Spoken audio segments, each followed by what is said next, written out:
Welcome to Homeschool Your Way. I'm your host, Jana Cook, and Bookshark's community manager.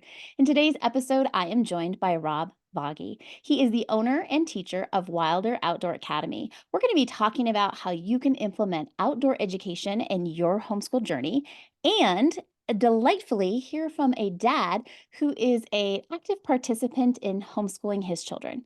Let me introduce Rob. Hi, thanks for having me. I'm excited. It's always fun to get different voices here on the podcast. I will admit that male voices are sometimes hard to come by, not only in education, as I'm sure we're going to touch on in your experience, but also just in the homeschool realm. A lot of dads are supportive of homeschool, but they're not necessarily in the day-to-day uh, calendar, how doing the classes. So it's always fun when we get to have a voice that's a little bit, couple octaves lower than my own. Sure. Well, yeah, it's a real pleasure to be a dad, homeschooling my kids, right? That's just part of my life. But it is different being a dad, especially as I get into the spaces a bit. So a bit about my background, right? I am a husband and father to three beautiful kids and my wife Michelle. But I was also a public school teacher for a long time in what feels like another life. And so I have a lot of training in that. And I think in some ways that's a little bit of an unfair advantage, but I always tell folks it really just gives me confidence. Anyone can teach their kids, right?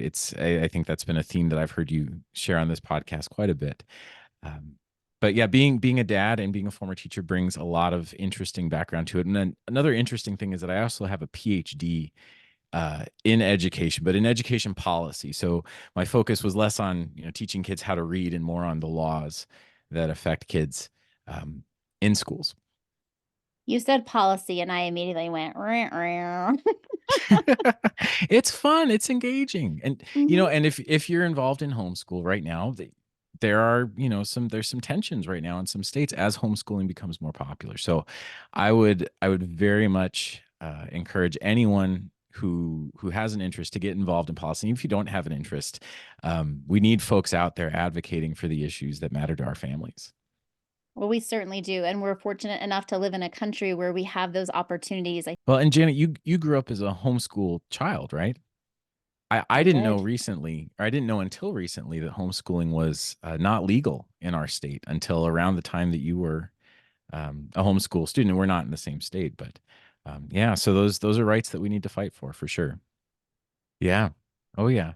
Yeah. Well, and I mean, I have to say, I am grateful that I grew up at a time where I sort of came of age or became a parent at a time when I could take it for granted, because it was an option. And I don't know, a few years ago, I read a book by a guy named Jeff Bethke, and the book is called "Take Back Your Family." And there's a lot in there, but the basic premise is that around the Industrial Revolution, we've restructured society in a way that it has led to some benefits, but by and large has hurt us as people and hurt us as families. And one of those things has been breaking families apart. And now I studied this in school. I don't know if folks are familiar, but before the Industrial Revolution, folks lived in largely an agrarian society or in agrarian societies, and folks would live in small communities and work together and work with their families. That was just what you did. Public education didn't come around as an institution until we created child labor laws.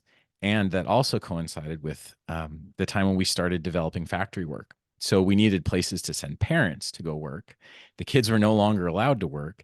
And so what did we do? We created schools in the model of our factories.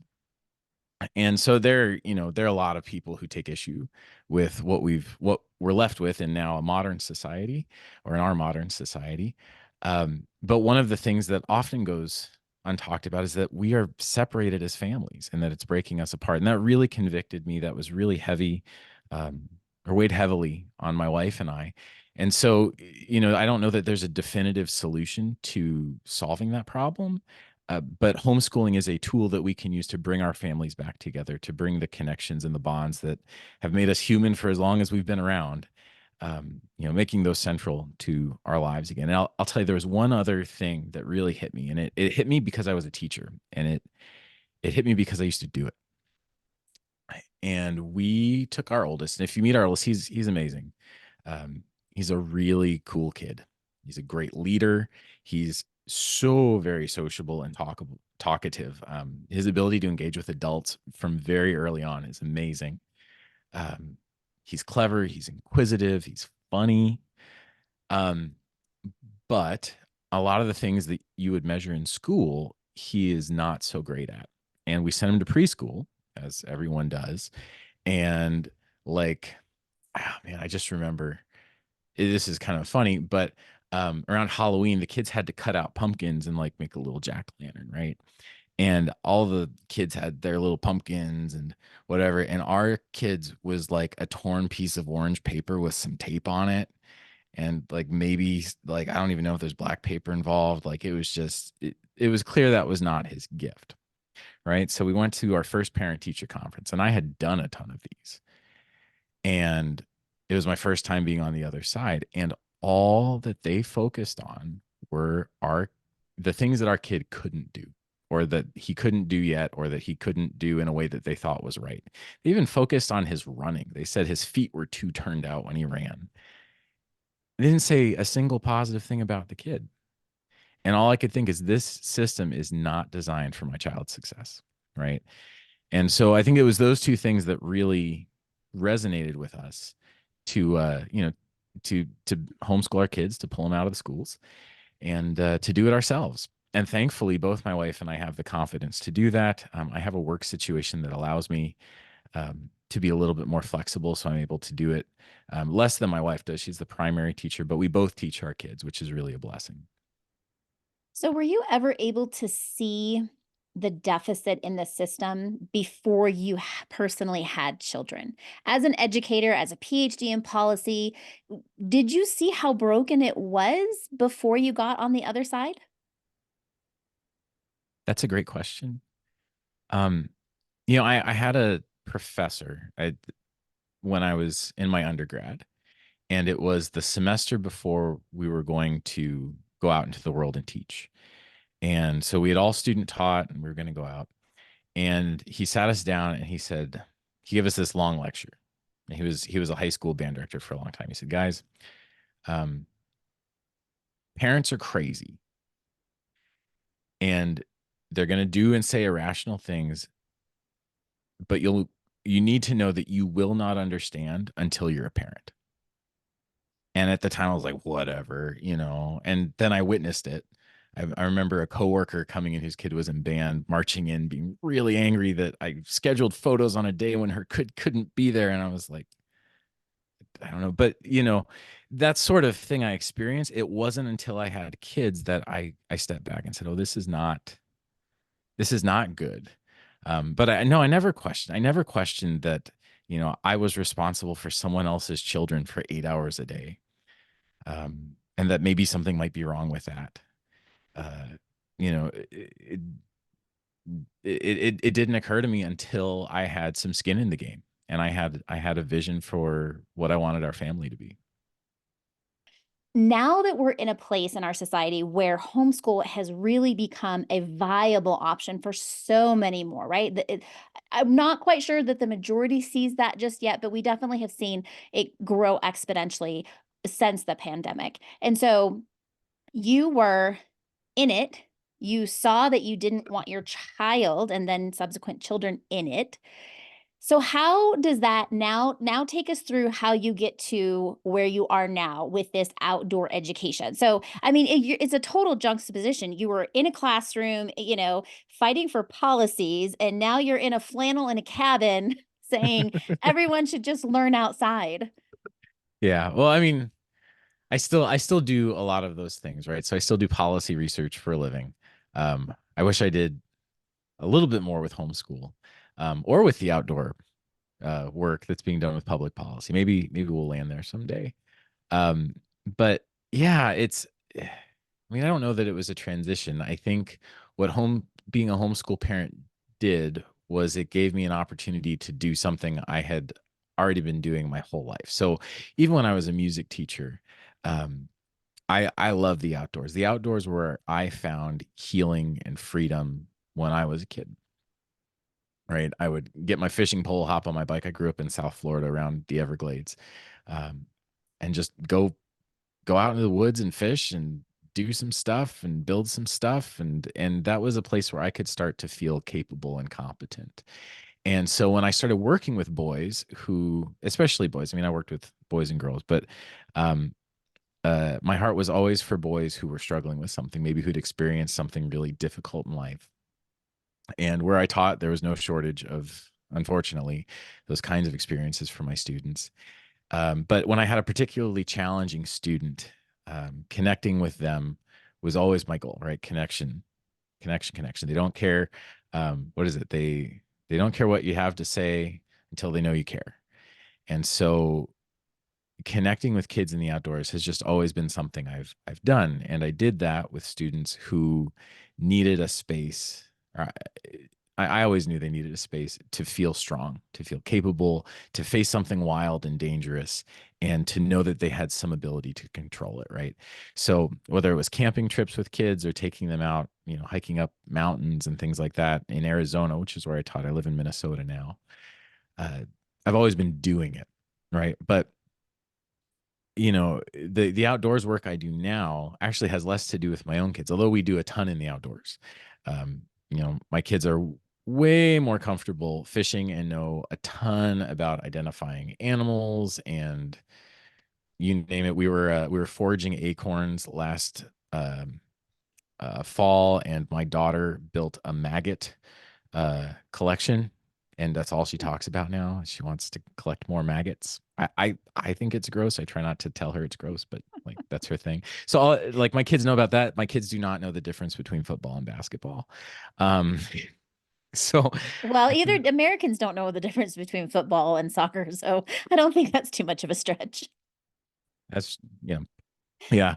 It's I don't know. We'll work on it. We're working on it. But it's all that to say is like my kids are very capable in the outdoors, but they're also really young. Our oldest is in kindergarten. The outdoor in homeschooling came about because I there's some family friends that were really close to. I'll tell you the story, the origin story, as it were, of what we do now. But if throughout my whole life, especially since we've had kids, I have been the guy that a lot of my friends will go to when they have a child that's interested in the outdoors and they don't know what to do. Right. They might be the basketball and football parents. And they're like, and my kid wants to fish and shoot a bear and live in the woods, and I don't know what to do. And so I say, great, let's be friends and we'll figure it out. And so, mentoring kids has been something I've always done. It's something I was doing. And we have some family friends who that was the situation for. And I'd taken two of their boys out a lot fishing and taught them how to fish, and just being an outdoor uncle to these kids.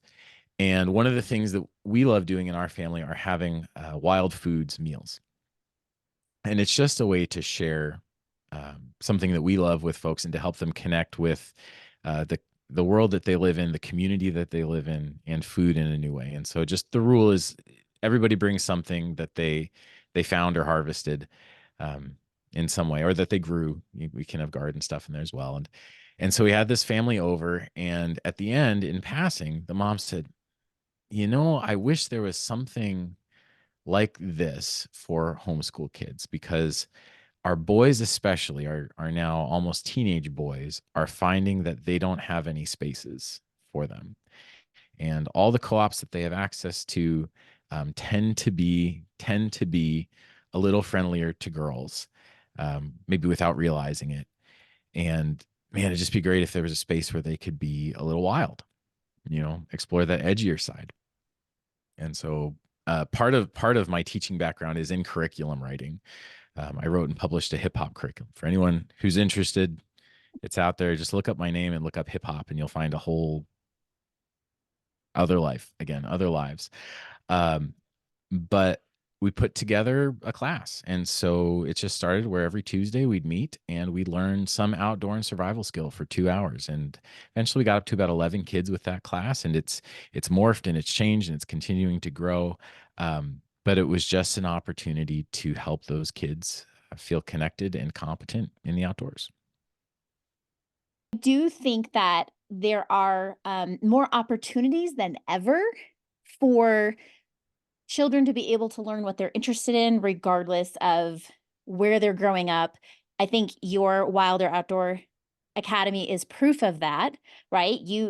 I know you guys are working on some really exciting stuff that's going to be accessible to anybody, as opposed to, in the past, homeschoolers typically ended up being not in the city. They ended up being a little bit more spread apart, maybe on some land. So it was just different. And now we're seeing that whole community is changing. And so you have inner city families homeschooling. Like you never would have seen that. I would Mhm. venture to say even almost 10 years ago. So how exciting you now are kind of seeing a need and you're able to meet that need, and it's at a time where it's growing every day. Yeah. Yeah. Well, and I'll say, this is actually a great chance to share a little bit about what's going on. So, there's a lot that I do. I host a podcast to equip and inspire families to have great outdoor adventures. Anyone who wants to check that out, right? Wilder Outdoor Podcast. But we offer in-person classes to families, but we do a lot with homeschool families.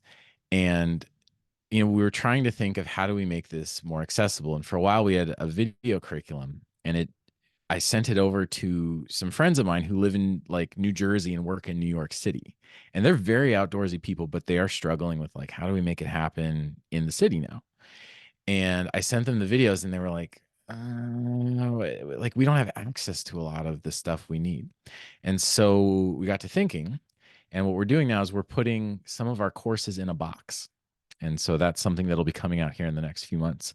Um, so that people can participate. They'll have access to all the instruction, but we're sending all the materials you'll need to do some of our most popular lessons wherever you are, whether you're in New York City or you're in rural Minnesota, it'll work. Um, yeah, so that's what we're working on. Um, I know we talked a little bit about talking about how education can work for homeschool parents in the outdoors, and I'd love to touch on that if that's all right. Absolutely. Yeah, I think that All right. it's a great lead in because while subscriptions and boxes and lessons are great, there are so many things that are available to us organically that maybe homeschool parents aren't even aware of. So let's kind of lift the blinds and give them some great ideas on what is just right at their fingertips. hmm Yeah. So, um, some of the things I'm going to list today, I'm listing them almost through my lens of a curriculum development specialist, right? But these are things that you can do with your kids. These are things that we do with our kids. If you live in a place where outside exists, which I hope is everyone, um, these are things that you should be able to do. I think for a lot of people, what they struggle with is the idea or the divide between what constitutes like the outdoors and nature and not, right? And like if there's a tree near you and like any plants, like you're in nature. If there's air, like you're in nature. Um, and chances are you probably live in a place where there's more going on than you even realize at this point. Um, so yeah, I urge folks to realize that they live in the outdoors in some capacity wherever they are. Now, if we're gonna think about, what do you do as a homeschooling parent, right? As your kid's teacher, this is something that I would advocate for, regardless of whether we're talking about the outdoors or whatever you do. But have your why be really clear. And what I mean by why is what are the goals you want to accomplish through this, right? And so if you want your kids to be engaged in the outdoors, why are we doing it? What's a win? What is success? And when we were, if you and I were both teacher education candidates at some point, they made us write out a philosophy of education, right? And the reason I say this is because a lot of times we can get caught up in what we do and wind up in a different place than we ever thought we would be. And I'll just give you an example. So this last summer for me was really interesting. So I grew up fishing. I love fishing. And of course, as a dad, I want my kids to go fishing with me because that's what I want. right? I want to have fishing buddies. I have a whole team of fishing folks. And so I took our kids fishing. And wouldn't you know it, half of them can't work a rod and reel. Um, Whenever we would catch a fish, they'd hook it too far back, and you'd have to clean up that mess, and then you'd get knots, and then one kid's got a hook in their hand, and one kid put a hook in your hand, and it's just a mess. And you're grumpy, and they're not happy, and there are no fish. Or if there are fish, it's like overshadowed by the fact that it's such a grumpy situation, right? And so did our kids go fishing? Yes. Did I cultivate a love of fishing in our kids? Absolutely not. So what I did instead was I sought out some help from a guy on Instagram, an influencer in fishing and conservation. But he's got a really great method for catching, setting up fishing situations where kids catch fish in ways that's exciting to them and where they have fun, and it's success, like they're actually catching fish. And so I hooked up with this guy, learned a ton, and last summer was the first summer where everybody fished, everybody had fun, and we caught fish. And there might have been one hook in someone's leg at one point, but it wasn't too bad, you know. um and so in that way, like my methods and my outcome, my methods, my philosophy came together, right? So I just say that to say, like, you don't need a complicated philosophy. You don't need something crazy. It's not some big esoteric, scholarly exercise. But it is important, right? Because if your goal is just to expose kids to the outdoors, that's great, and some things will work. If your goal is like mine, which is to build competence and confidence in the outdoors, it's going to be different. There's some activities that'll get you there, and some that might get you somewhere else. So I just lay that out there as like a good first step. So that being said, I've tried to lay out, we'll say, levels of engagement with the outdoors. So I've got 4 levels of engagement that I think of when I think about how do you teach your kids in the outdoors. And the first and the easiest way to get your kids in the outdoors as a homeschool parent is to just get your kids in the outdoors, right? The cool thing about homeschooling is you get to decide where school happens. Um, I don't know if any of y'all have been a teacher, or if if anyone of your listeners who has interacted with public school kids or kids who go to any kind of school, ask them what their favorite subject is. Without fail, it will be PE and recess, right? Yep. Um, My it's homeschool kids be would still say that. right, and I mean it's because it's fun and it's outside. And why can't we do other stuff outside? There's a ton of research benefits, right? I mean, it's literally a lot of research. As a researcher, I'm saying that, like, there's a good body of research supporting um, the role that the outdoors plays in our mental and physical health, right? Everything from memory and attention to having a positive impact in reducing depression, reduces mental fatigue. I don't know, in Japan they have this thing called forest bathing. Have you heard of that? I have actually, yes, but I don't know that I'm well versed in what it actually means. Oh, I don't. All right, I gotta stop and say I don't know that I'm like well versed in it, but I mean the idea is that doctors over there recognize the benefits of being in the outdoors, and so there is a very structured experience of forest bathing that has a Japanese name that I would butcher if I said it. But the point of the story is, like, there's a lot of science behind the benefits of being outdoors. So why not just pack up a lunch, go out to a park, and do your school out there, right? That's one option. We can all do it, right? Option 2 would be what I call teaching through the outdoors. So the outdoors are sort of a vehicle for delivering content to your kids. And in teaching, we would call this standards versus methods, right? So standards would be the things that the students are supposed to know, do, or the dispositions that we hope that they have at the end of an experience. The methods are how we get there. Just as an example, how I wound up teaching hip hop. Right, I was a band director. I was a tuba player, a very serious tuba player. I married a ballet dancer, and what happened was I got a job in a really rough neighborhood in Phoenix, Arizona, and I had a bunch of kids who did not want to do anything in school, much less sit in my music class for 45 minutes. And I needed to figure something out. And so what I realized that I could do is I could take something that they were interested in, which was hip hop music, and teach the national standards in music education through hip hop, right? So like one of the things that group, that profession has decided all students need to know is how to read and write music. So on the writing end, right, we could write songs. That's pretty straightforward. And create beats and things like that. But the reading part was a little tougher. But what we could do is teach them how to read beats, right? So if you listen to hip hop at all, there's always a beat, and there's always a way to represent that in Western musical notation. And so I taught them how to read music from the ground up using hip hop beats. And so they learned the same skill that a kid in a band or an orchestra class would learn. They just did it through a different method, through a different vehicle, right? And so we can do the same thing as homeschool parents, right? And I think a lot of people do that intuitively. Like if they know their kid is interested in dinosaurs, like my middle kid right now is dinosaur obsessed. We'll count dinosaurs sometimes. Yeah. It's embedding the standard through. Well, in the outdoors, you have lots of options, right? So, um, real basic low hanging fruit. Use natural manipulatives in math. Instead of buying those cheap plastic blocks that connect and, do all their connecty things, use acorns, use rocks, use whatever you have access to. Use blades of grass, leaves, whatever you'd like. Pattern recognition, right? That's a thing.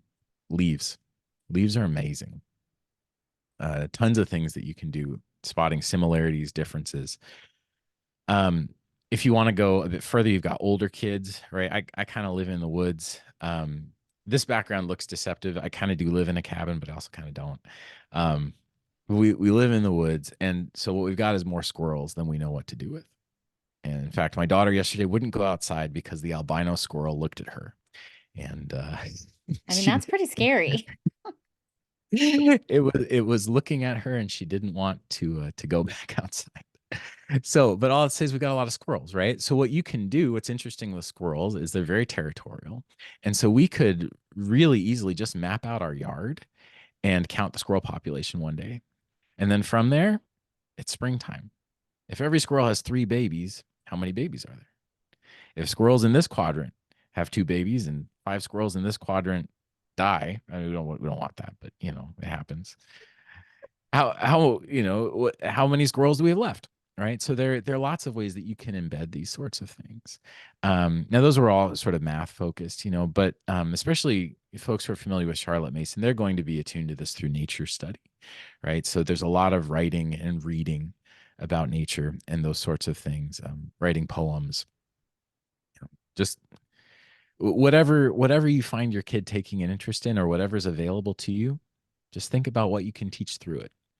Homeschool parents, I think, are probably some of the best at figuring that out on their own. They just might not realize that it's laying there in nature for them.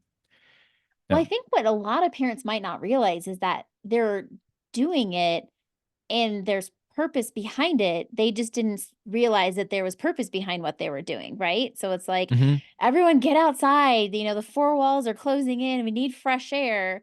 And that just seems, like you said, so intuitive as a parent, just like, you kick your kids outside, so I mean, it's a fresh air. But like, reverse engineer that, all of the science behind why you're doing that, it actually makes us parents look really good. Absolutely. Right. I don't know. A good friend of mine always says, trust your gut. There's a lot going on in your gut. If your gut says your kids need to be outside, they need to be outside. Um, yeah.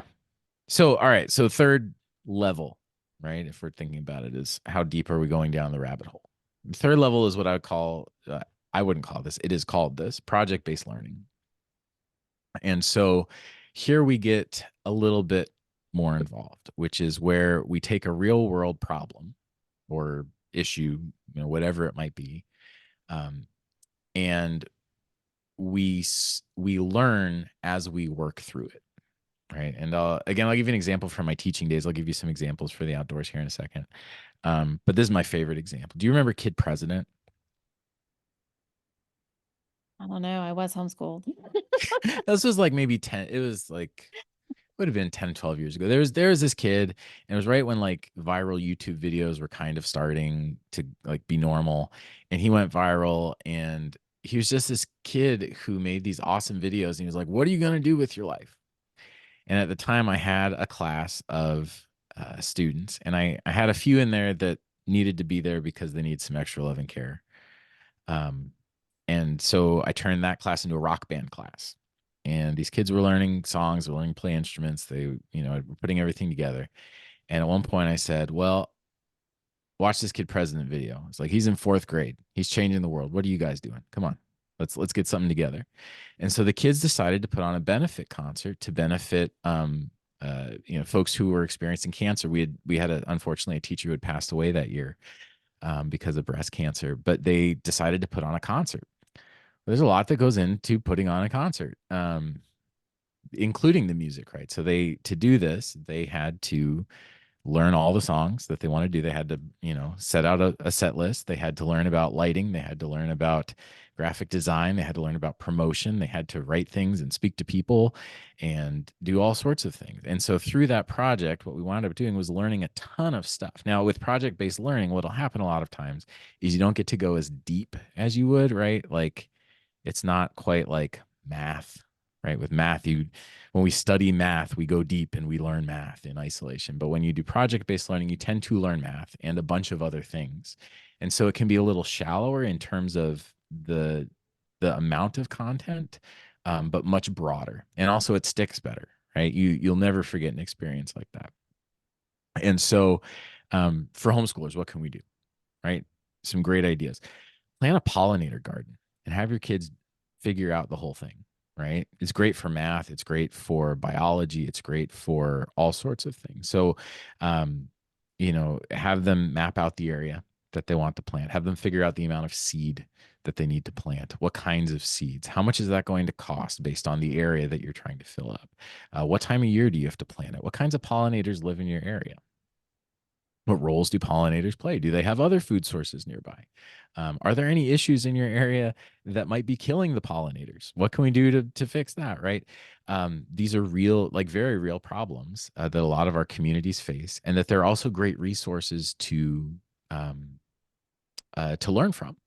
And so another great example, I haven't done this one, and I'd love to do it, is to create a documentary about a conservation issue in your area. And what I have learned through a lot of the cool things that I do, I'll either, speak with folks on the podcast or I meet them through the outdoor education side of things, is that in every community, there are a handful of passionate advocates about any issue you could imagine. There is someone out there where that is what they eat, sleep, and breathe. And if you give them the opportunity to inspire young kids and get them on board, they'll run with it. A great resource is the Isaac Walton Foundation. So every chapter is different. I don't know what it's like in other places, but they're a conservation organization nationally, and we have a chapter here that has a youth science program. And so these kids do citizen science, but they also pick conservation projects. Like I found out just recently, they there were turtles that were getting run over. We have a huge like turtle human interaction problem where we live, and they're getting run over at a local middle school. And so they redesigned an area of the middle school to allow the turtles to breed effectively in a way where they'd be safe, in a place where they would be safe. And so loads of great resources on that front. And certainly things that you can do. And then, of course, through that process, what you're going to be learning about, you're going to be speaking with local experts about local ecology. You're going to be learning how to write emails and make phone calls. You're going to probably be writing reports. If you want to get real ambitious, have the kids write press releases and get on the news. It's a lot easier than you might think, especially if you got kids doing great work. They're learning about audio, video, tons of great opportunities there. So those are what I would call like those are ways that homeschool parents can teach traditional content in and through the outdoors.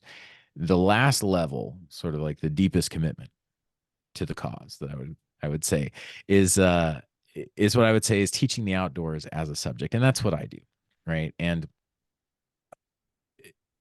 it's something I'm passionate about for a lot of reasons.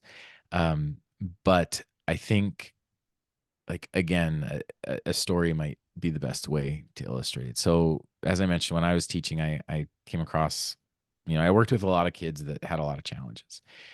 And there was one student in particular who I was really close with, and he had faced some really devastating loss in his life. And um, it was coming out in lots of bad ways that weren't helping him or anyone else.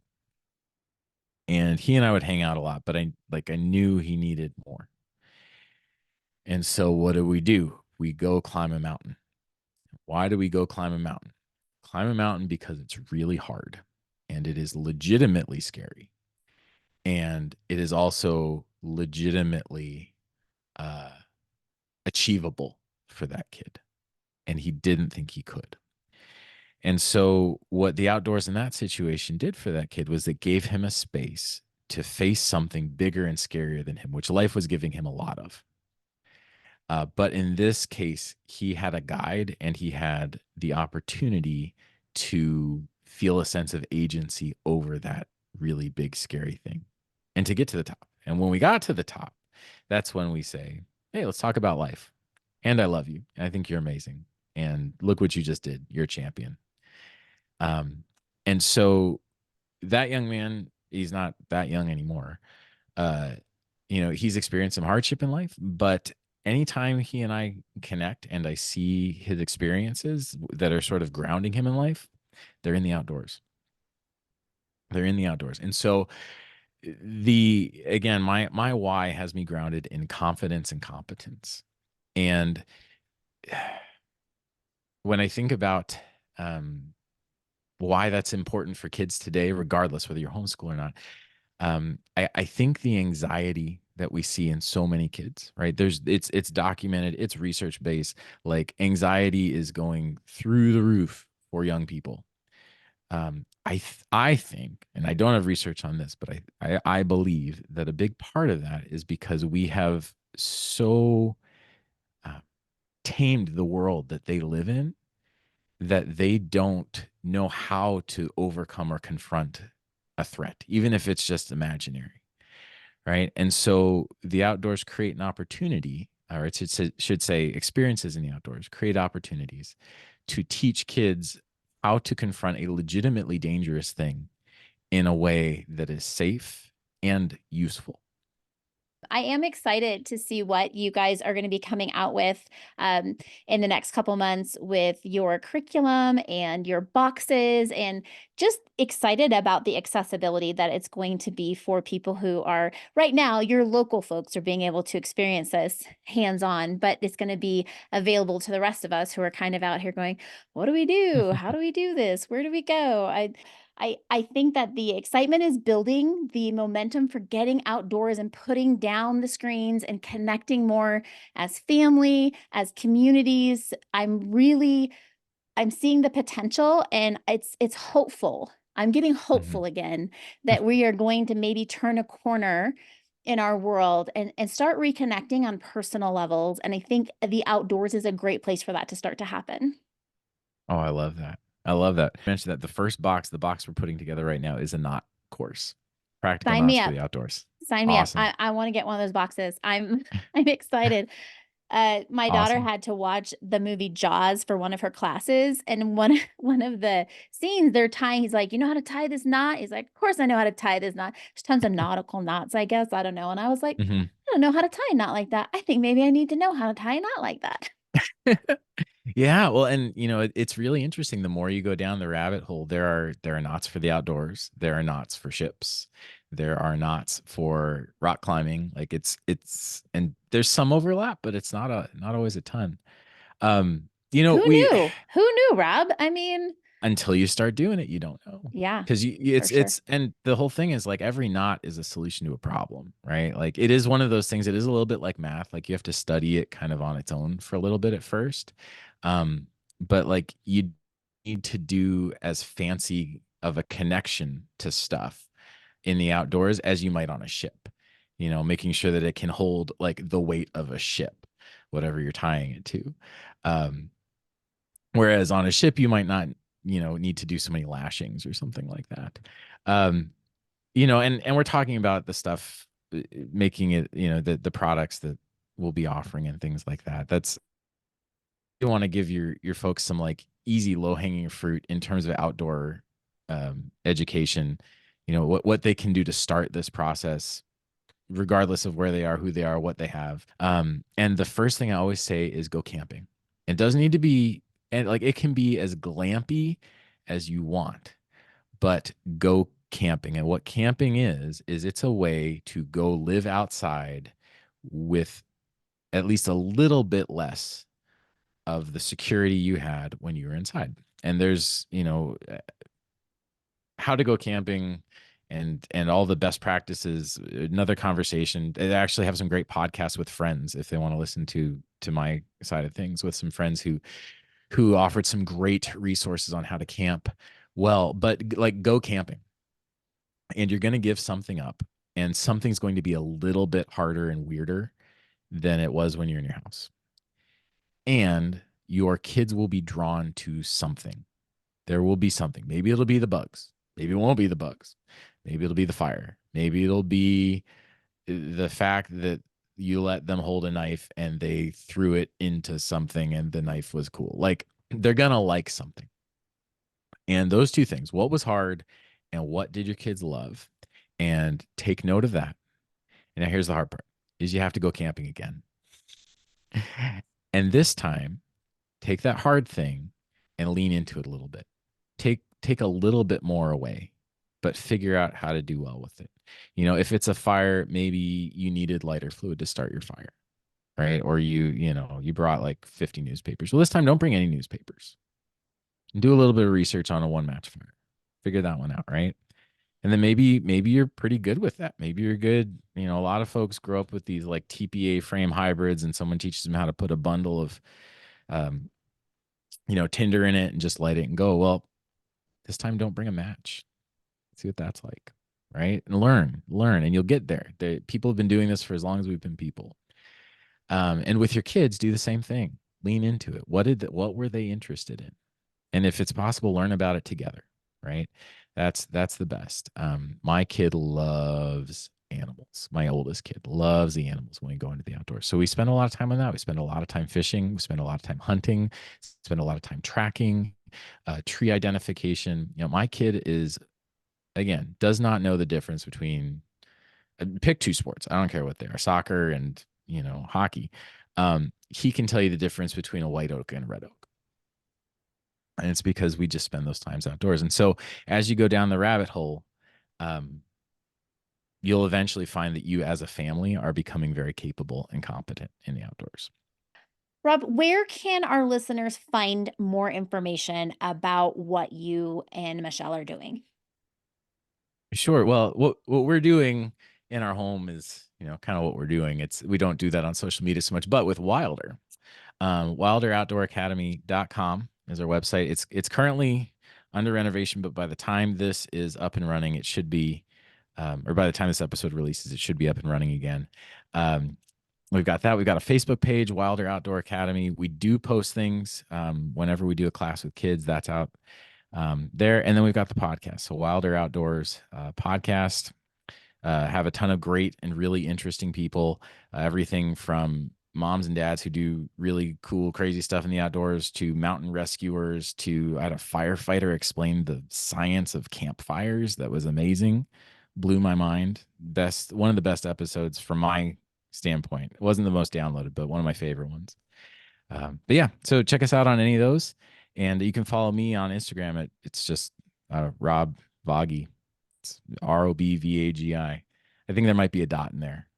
I don't know, but Well, we yeah. will put everything in the show notes so nobody has to guess at where the dot is in Rob's handle there. Thank you so much for coming on and sharing your expertise and your heart to educate children and families, not only on connecting, but connecting with each other and in the outdoors. Well, thank you. Thank you guys. Until next time. Bye bye.